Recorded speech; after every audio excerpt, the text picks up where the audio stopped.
প্রথমে আপনারা হচ্ছে সেটিংয়ে যাবেন। সেটিংয়ে যাওয়ার পরে আছে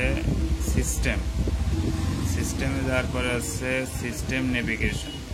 সিস্টেম নেভিগেশনে ক্লিক করার পরে থ্রি বাটন নেভিগেশন, এটা ক্লিক করবেন।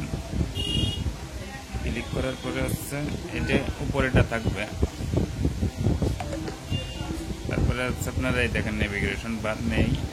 তারপরে যে থ্রি, এটা ক্লিক করবেন। ক্লিক করলে অটোমেটিক নেভিগেশন বার চলে আসবে।